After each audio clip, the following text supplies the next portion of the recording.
সঙ্গেতে বিলাতে কবে জানে স্মরণের ধুলা কবে কানে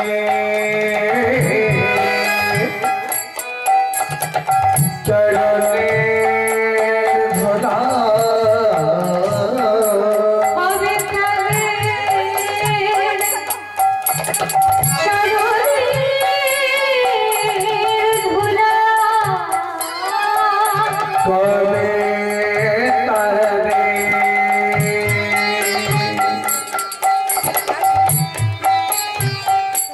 চরণে দোলা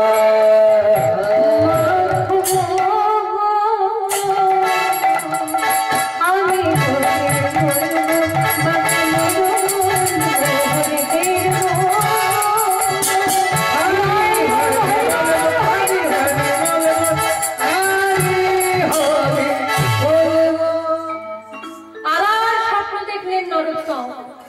এইবারে স্বপ্নে দেখা দিলেন রূপ গোস্বামী এবং সনাতন গোস্বামী। রূপ সনাতন স্বপ্নে দেখা দিয়ে বললেন, নরোত্তম, বৃন্দাবনে গেলে তুমি আর আমাদেরকে দেখতে পাবে না, তাই আমরা তোমাকে দেখা দিতে এসেছি।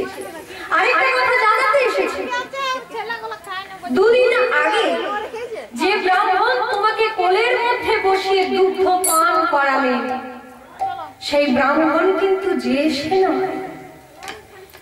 সেই ব্রাহ্মণ কে জানো? আমাদের সকলের প্রাণের ঠাকুর চৈতন্য মহাপ্রভু। ঘুম ভেঙে গিয়ে নরোত্তম চিৎকার করে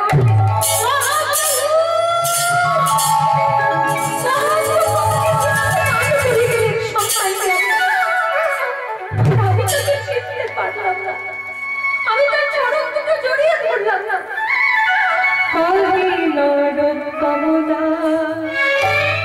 আমার না পড়িল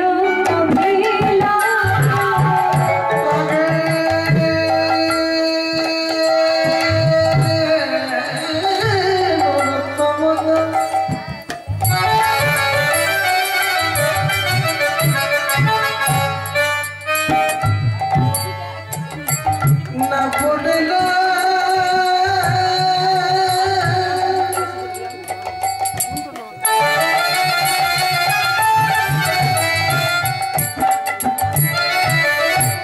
মনে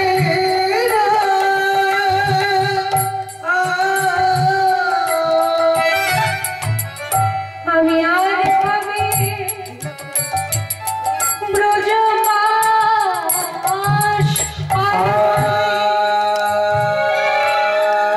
কবে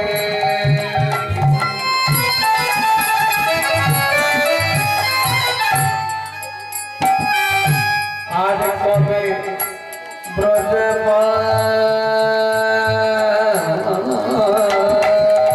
আর কবে ব্রজবাস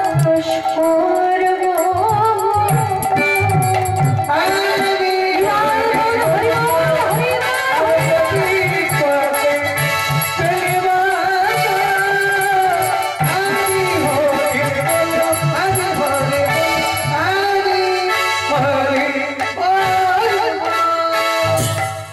বৃন্দাবনে উপস্থিত হচ্ছে নরোত্তম। মায়েরা আপনারা বৃন্দাবনের ভজন শুনবেন একটা একটা, তাহলে সকলে একবার উল্লেখ ধ্বনি দিন, নিতাই গৌর হরি বল, হরি বল। ভজনের মধ্যেও কিন্তু একটা জীব শিক্ষা রয়েছে, ভজনের মধ্যে বলে দেওয়া হবে। এই যে এখন সশরীরে আমরা বৃন্দাবনে যেতে পারছি না, তাহলে বৃন্দাবনে যাবার উপায় কি? বৃন্দাবন কোনটা? ভজনের মাধ্যমে বলছে, আস্বাদন করুন। বৃন্দাবন কত দূরে,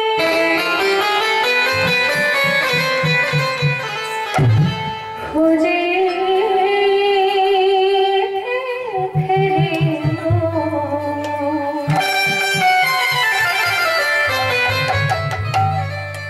মনের ময়লা সাত করে ফেল, মনে দেখবি বৃন্দাবন।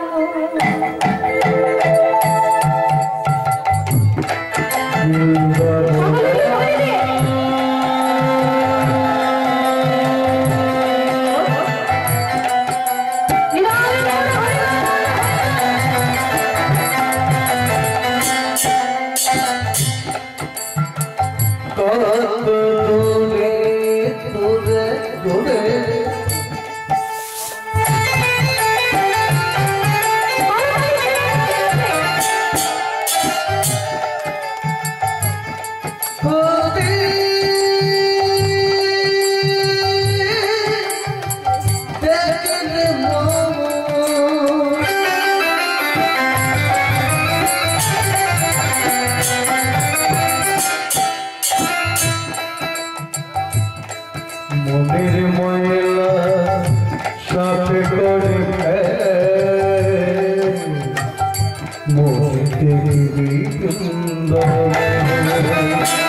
তাহলে বৃন্দাবন কত দূরে?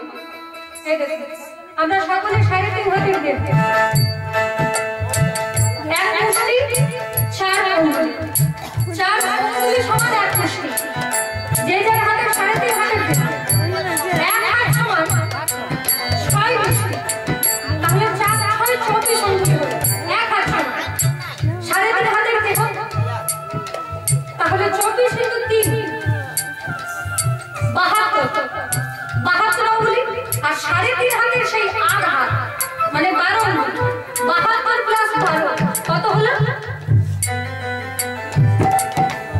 72 আর 12 যোগ, এটা যোগ 84। আমরা বৃন্দাবন কি বলি? 84 বৃন্দাবন। তাহলে উত্তর পেলাম, এখানেই সব কিছু আছে, একটু খুঁজে দেখতে হবে।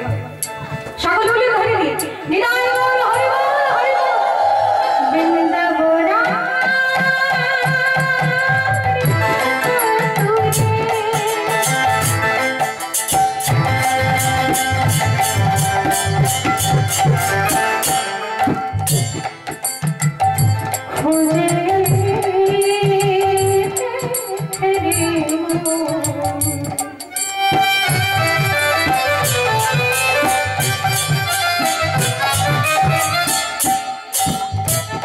মনের ময়লা সাফ করে ফেল, মনে দেখবি বৃন্দাবন।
মায়েদেরকে একটু জিজ্ঞাসা করি, বৃন্দাবনে যেতে গেলে কার জয়ধ্বনি দিতে হয়? বাবারা বলে দিচ্ছে, আপনারা বলতে পারছেন না। সকলে তুলে বাহু তুলে রাধা রানী কি, রাধা রানী কি, রাধা রানী কি।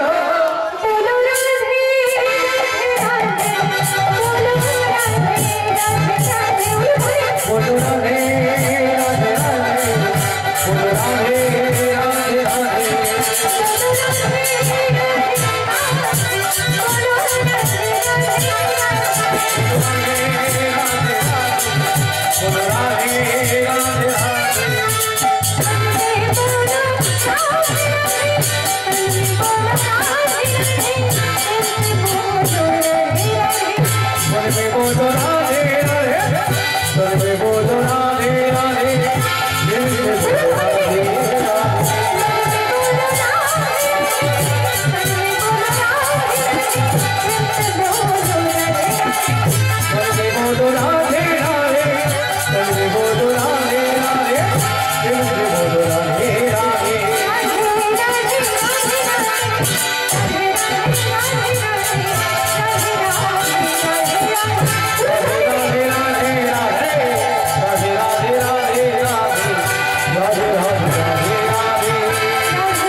আছে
বৃন্দাবনে পৌঁছে গেলেন নরোত্তম।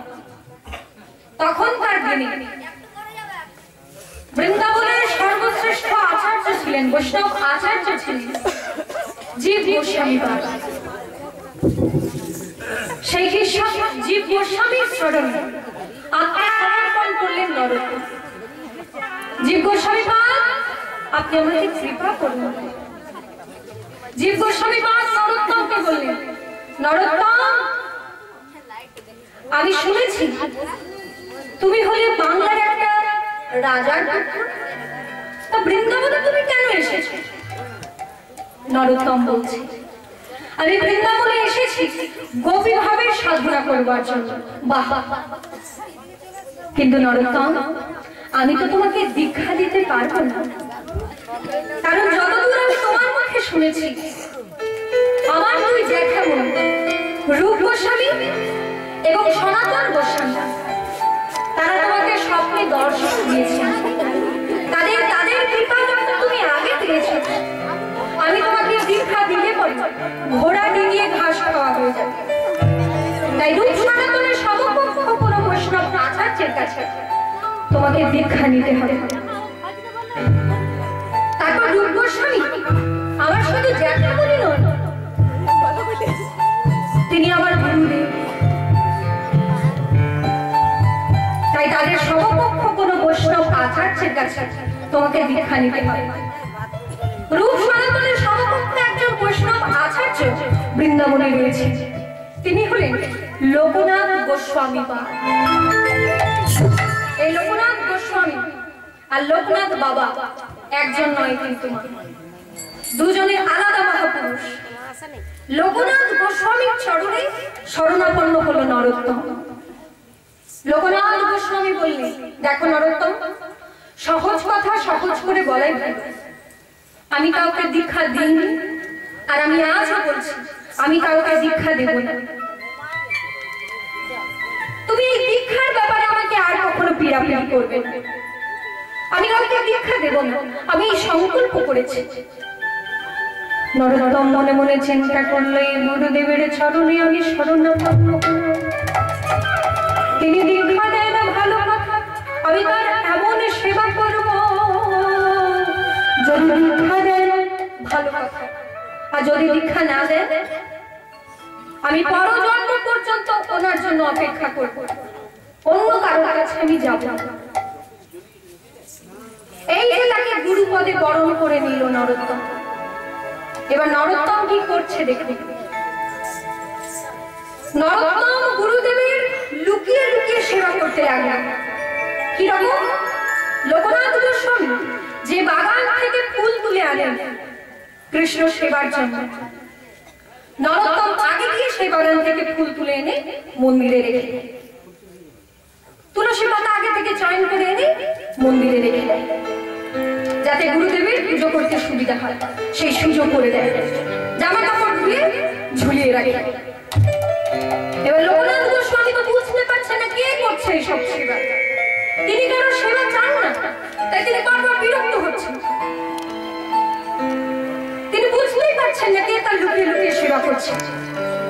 এবার একটা বিষয় নরোত্তম খেয়াল করলেন, খুব গুরুত্বপূর্ণ ব্যাপার। লোকনাথ গোস্বামী যখন বাঁধছে যান, মলত্যাগ করতে যান, সূর্য ওঠার আগে উনি বাঁধছে যান, মলত্যাগ করে, তারপর যমুনায় স্নান করে আন্নিকে বসে যান। তা যেহেতু সূর্য ওঠার আগে উনি বাঁধছে যান, রাতের অন্ধকারে যখন স্নান করে তীরে উঠতে যায়, মলের উপর পাটা পড়ে যায়, গাটা হিড় করে ওঠে, আবার গিয়ে যমুনায় স্নান করে, আবার উঠতে গিয়ে হয়তো মলের উপর পা পড়ে যায়। এইরকম করে 2-3 বার কোনো দিন স্নান করতে হয়। নরোত্তম চিন্তা করছে, বয়স্ক মানুষ এইরকম মাঝে মাঝে 2-3 বার স্নান করতে হচ্ছে, এটা তো ঠিক না।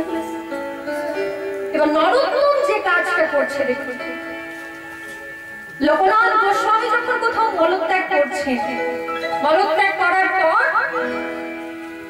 লুকিয়ে লুকিয়ে তিনি যখন চলে যাচ্ছেন, সেখানে গিয়ে নিজ হাতে সেই মল পরিষ্কার করছে।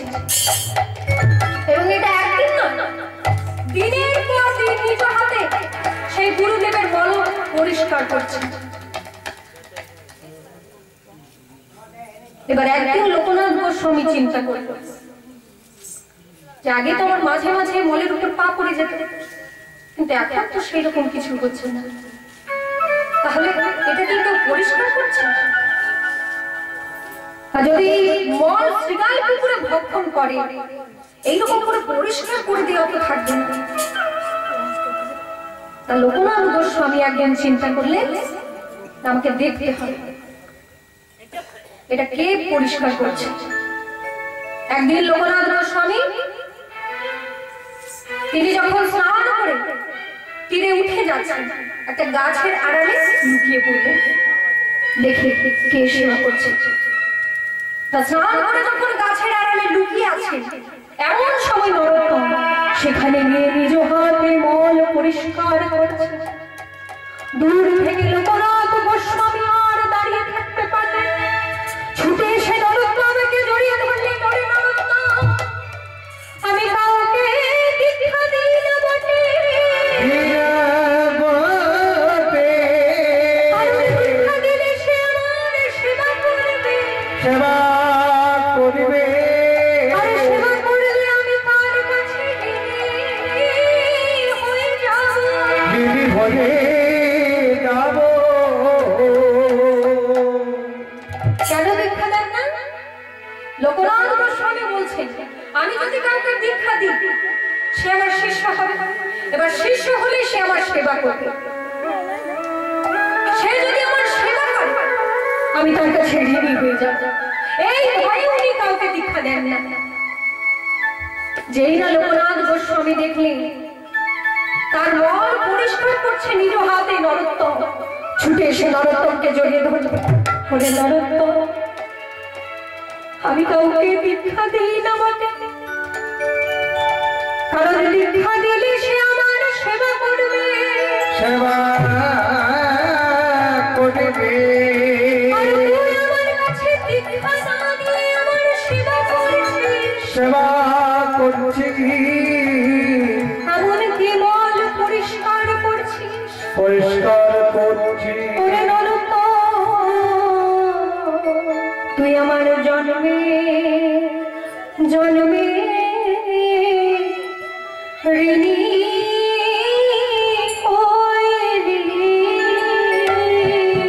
আমায় জন্মে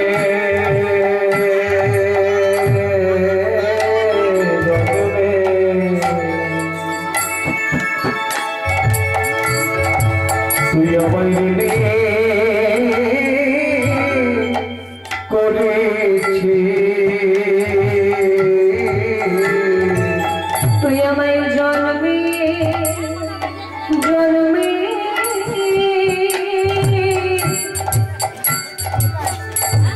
আমি তোকে দীক্ষা দিইনি, কিন্তু তুই আমার এমন সেবা করলি, আমি তো এমনি এমনি তোর চরণে ঋণী হয়ে গেলাম। ঋণী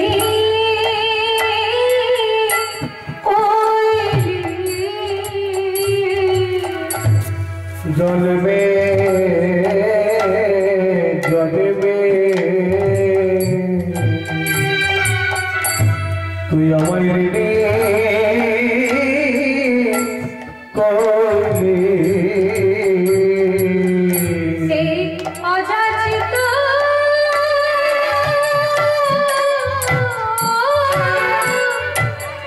অযাচিত সেবা করে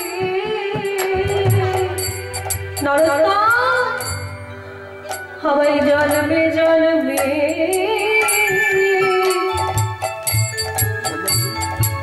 ঋণী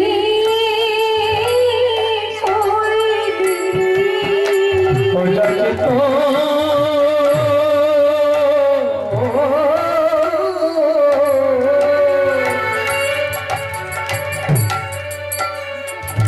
অযাচিত সেবা দিয়ে জন্মে জন্মে ঋণী করলি। বাবা, আমরা নরোত্তমের ভাবনা ভাবতে পারবো? কোন ধনী ব্যক্তি যদি দীক্ষা নিতে যায়, গুরুদেব যদি তাকে দীক্ষা না দেন, সেই লোকটা মনে মনে কি ভাববে? দীক্ষা নিতে গেলাম, ওকে দীক্ষাই দিই, খুব ধ্যান দেখাচ্ছে গুরুদেব, ওনারই কপাল খারাপ, তাই উনি আমাকে দীক্ষা দিতে পারলেন না। আমাকে যদি উনি দীক্ষা দিতেন, মোটা মোটা দক্ষিণা পেতাম। এটাই ভাববে কি? যদি কারোর অর্থের অহংকার থাকে, সেটা তাই বলতো, আরে বাবা দীক্ষা নিতে গেলাম, গুরুদেবটা খুব ধ্যান দেখাচ্ছে, ওনারই কপাল খারাপ, তাই উনি আমাকে দীক্ষা দিতে পারলেন না। কিন্তু নরোত্তম সেই কথা বলছে না। নরোত্তম বলছে, উনি জানেন আমি রাজার পুত্র, কিন্তু তবু উনি আমাকে দীক্ষা দিতে চাইলেন না। কেন? আমি যদি ওনার কাছে দীক্ষা নিই, আমি ওনার সেবা করব, আর আমি ওনার সেবা করলে উনি আমার কাছে ঋণী হয়ে যাবেন। এই ভয়ে উনি কাউকে দীক্ষা দেন না। এই মহৎ আদর্শ যার, সেই তো আমার গুরু। তিনি আমাকে দীক্ষা দিলেও আমার গুরু, তিনি আমাকে দীক্ষা না দিলেও আমার গুরু। যখন লোকনাথ গোস্বামী দেখলেন নিজ হাতে নরোত্তম তার মল পরিষ্কার করছে, ছুটে এসে নরোত্তমকে জড়িয়ে ধরলেন। ওরে নরোত্তম,